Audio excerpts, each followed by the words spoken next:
पथिक हो, ये तीन बातें नहीं है तो तुम्हारा पतन हो चुका है। हमारा मन भजन में लेकर, होटलों में खाओगे, भजन में मन लगेगा, अशुद्ध आहार करोगे, मनमानी व्यभिचार प्रवृत्तियों का दर्शन, संभाषण और क्रिया करोगे और तुम्हारा मन सच्चिदानंद प्रभु में लग जाएगा। तमाशा समझा है, तमाशा समझ लिया अध्यात्म में मन को लगाना। अपनी दिनचर्या में इतना पावर है कि जहर भी समन हो जाएगा। मीरा जी का समन हो गया ना। अगर नियम है 1:45 बजे उठने का, स्नान का, तो 1:45 बजे ही उठना चाहिए, 2 नहीं बजना चाहिए। अपने पास सामर्थ्य होने पर नीचापमानम सुधा, वो नीच है, मुझ पर शासन कर सकते हैं, पर उसके द्वारा किए हुए अपमान को सह गए और अंदर से मनाया, भगवान तुम्हें सुखी रखे, स्वस्थ रहो। जिसका इंद्रिय मनोनिग्रह युक्त समय व्यतीत होता है भगवत चिंतन में, वो महापुरुष है। अभी वर्तमान में ही है, चिंता मत करो, स्थिति जागृत होने में देर नहीं। सच्ची सच्ची तुम में बहुत सामर्थ्य है, जागो। अगर झुक गए तो रौंद दिए जाओगे। ये 8 बातें भगवत भक्त अपने जीवन में जांच ले कि है कि नहीं है, अगर ना हो तो धारण कर ले। पहला है, संत महापुरुष आपके जीवन में है कि नहीं, ये जांच करनी है। देखा है हमने, अगर किसी संत को आदर्श मानकर आप नहीं चल रहे हो तो दिमाग को खसकते हुए देखा, खसक गया है दिमाग।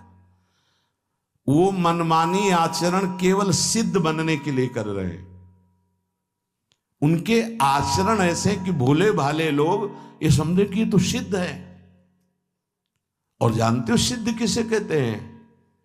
ब्रह्म भूता प्रसन्नात्मा न सोचति न कांक्षति समः सर्वेषु भूतेषु मद भक्तिम लभते पराम निर्माण मोहाजित संग दोषा अध्यात्म नित्या विनिवृत्त कामा द्वंद्व विमुक्ता सुख दुख संगई गच्छन्त मूढ़ा। ये स्थिति आनी चाहिए। पूरा कोरा, जैसे नाटक मंच पर नाटक किया जाता है ना, पूरा दिखाई देता है, पूरा नाटक। क्यों? क्योंकि कोई डांटने वाला नहीं है, कोई आदर्श नहीं है महापुरुष जीवन में। जो मन में आवे सो बोलो, जो मन आवे सो नाटक करो, तो 100 200 500 लोग भोले भाले जिनको ककहरा नहीं आता परमार्थ का, वो कह देते मेरे भगवान, मेरे सिद्ध योगी, मेरे महापुरुष, मिटिया मेट कर देते हैं। बात तो तब समझ में आवे जब रसिक जन पास करे, गुरुजन पास कर दे। अपने मन से कुछ नहीं होता, जिसे महापुरुष पास कर दे वही होता है। संत महापुरुष कहे ठीक चल रहे हो, ठीक है, या वो मौन स्वीकृति दे दे, ठीक है।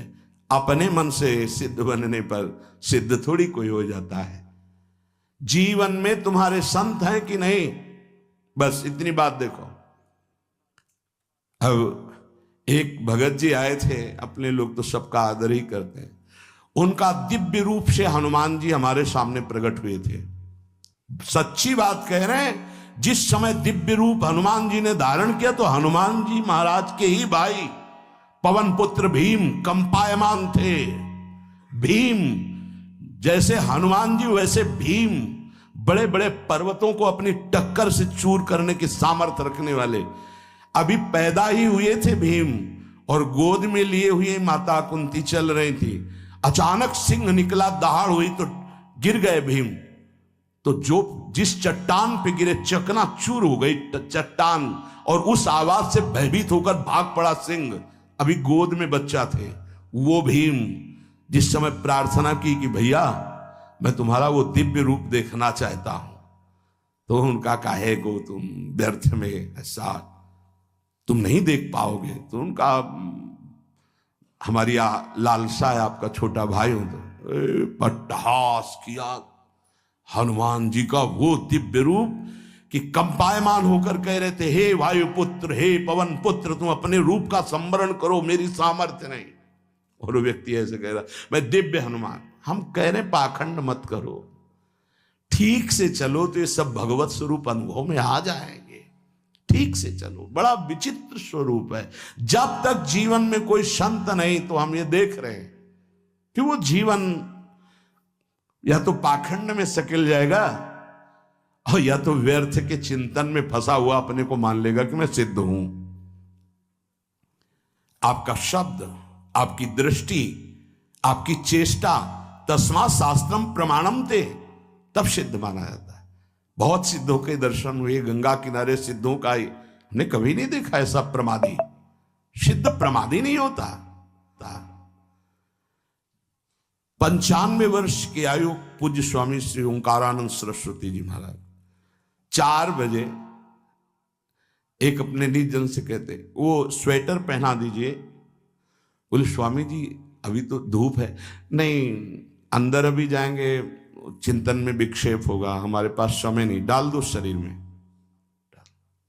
अब इसका एक साधारण शब्द हुआ, इसका प्रभाव इतना पड़ा कि इतनी अवस्था में इतने चिंतन परायण की स्वेटर पहनना है ये स्मृति बाधा ना पहुंचा पावे, डाल दो शरीर में। कितना सूक्ष्म। बड़े बड़े महापुरुषों को देखा है, अपने ब्रज के प्रेमी जनों को और ब्रह्मबोध संपन्न दोनों महापुरुषों को, किंचन मात्र कहीं भी कोई भी शास्त्र विपरीत शब्द नहीं, 1 सेकंड की चेष्टा नहीं पाई शास्त्र विरुद्ध। और यहां शास्त्र में है ही नहीं, हो वैसे सिद्ध हो रहे हैं। क्यों? क्योंकि जीवन में किसी आदर्श महापुरुष का अंकुश नहीं। अगर किसी संत का भय तुम्हारे जीवन में नहीं है तो ये माया रौन देगी, पक्का समझ लीजिए। कोई महापुरुष तुम्हारे ऊपर अंकुश लगाने वाला हो तो इसीलिए जो देहाभिमानी जी होते भाग पड़ते हैं, क्योंकि उनकी सिद्धावस्था में वो बाधा पहुंचाएंगे। गुरुजन असली सिद्ध बनो, नाटक नहीं, तो भाग पड़ते हैं।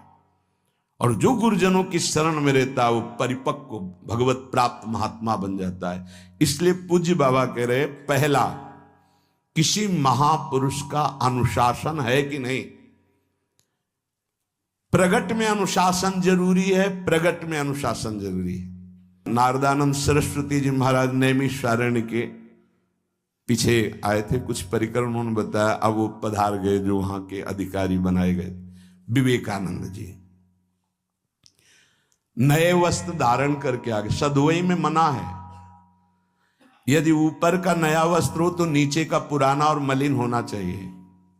अगर नीचे का तो फिर ऊपर का पुराना मलिन, मैच नया, क्रीच एकदम, ये सब साधुता के कुछ नियम होते हैं, साधुता की एक मर्यादा होती है। तो वो दोनों नए पहन करके आ गए, भूल हो गई उनसे, देखा शिष्य। और नैष्ठिक ब्रह्मचर्य में सफेद कपड़े पहनाए जाते, तो और वो खिले हुए ऐसे बांधे, ऐसे सब। उनकी दृष्टि गई, लाख लाख जहां बैठकर सत्संग सुनते हैं स्वामी श्री नारदानंद सरस्वती जी, बड़े ही महापुरुष थे, अपार भीड़। और सत्संग के बाद 1 घंटा सबको एकांत चिंतन करो, क्या वहां ब्रह्म ज्ञान का सत्संग होता था। प्रातःकालीन बेला पे जैसे अपने यहां सत्संग होता है, वहां थोड़ा विलंब होता था, 5:30 बजे। जो निज जनों का वो योग वासिष्ठ से कैसे तुम्हें बताएं, जो उस सभा में बस यही लगता कितनी जल्दी देह राख छूट